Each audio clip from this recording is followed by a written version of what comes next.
Halo, saya ingin bertanya bagaimana MPASI yang tepat untuk anak usia 6 bulan karena anak saya akan berusia 6 bulan. Saya masih bingung dengan istilah MPASI lengkap, tunggal, 4 bintang, 5 bintang, 6 bintang. Saya kurang paham dengan itu. Mohon informasinya. Selamat Terima kasih. siang, dengan saya Ira Mega Novani. Di sini saya sebagai nutrisionis.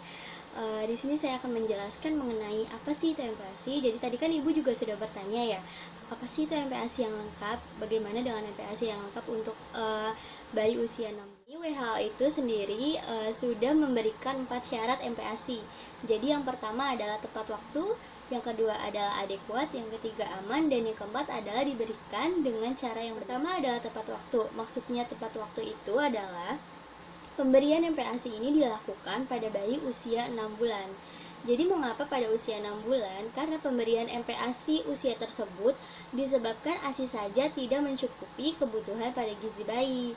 Nah, seperti energi, protein, zat besi, vitamin D, zinc, dan juga vitamin. Nah, jadi yang kedua adalah adekuat. Nah, yang dimaksud dengan adekuat ini adalah memiliki kandungan gizi yang lengkap dan juga seimbang. Jadi tadi kan Ibu bertanya mengenai apa sih itu MPASI tunggal dan juga MPASI yang lengkap yang benar itu yang mana.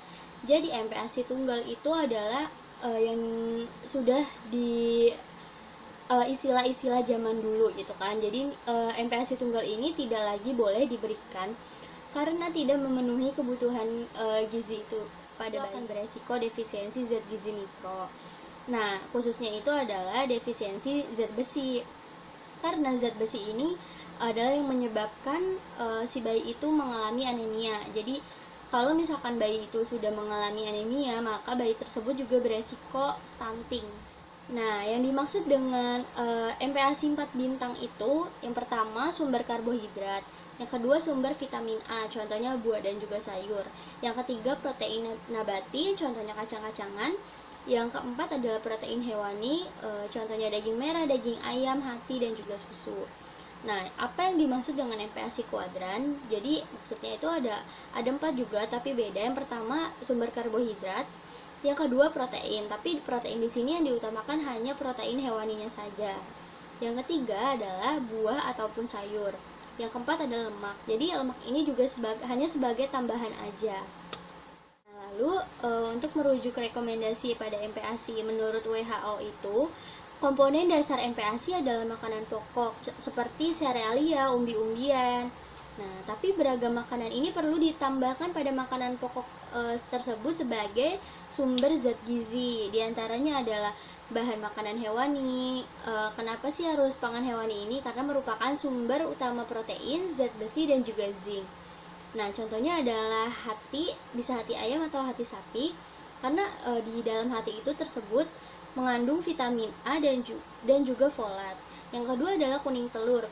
Kuning telur ini juga bagus karena merupakan sumber yang baik untuk protein dan juga vitamin A.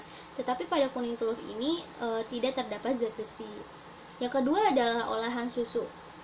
Contohnya adalah susu keju, yogurt gitu kan, karena susu, keju, dan yogurt ini merupakan sumber kalsium dan protein, energi, juga vitamin B yang bagus untuk bayi usia 6-9 bulan. Yang ketiga adalah kacang-kacangan. Sumber yang baik untuk protein dan zat besi adalah beberapa kacang-kacangan. Karena penyerapan zat besi pada kacang-kacangan dan sayuran hijau tidak sebaik pada sumber hewani. Jadi sumber vitamin C ini dapat membantu penyerapan. Jadi pada kacang-kacangan ini bagus tuh. Lalu yang keempat ada buah berwarna orange merah dan juga sayuran hijau tua. Contohnya ada sumber karoten itu, contohnya adalah wortel, labu, mangga, pepaya, dan juga bayam. Nah, yang terakhir ini adalah lemak dan juga minyak. Lemak ini dibutuhkan sebagai sumber energi tambahan. Nah, lemak juga diperlukan untuk membantu penyerapan vitamin A dan juga vitamin larut lemak lainnya.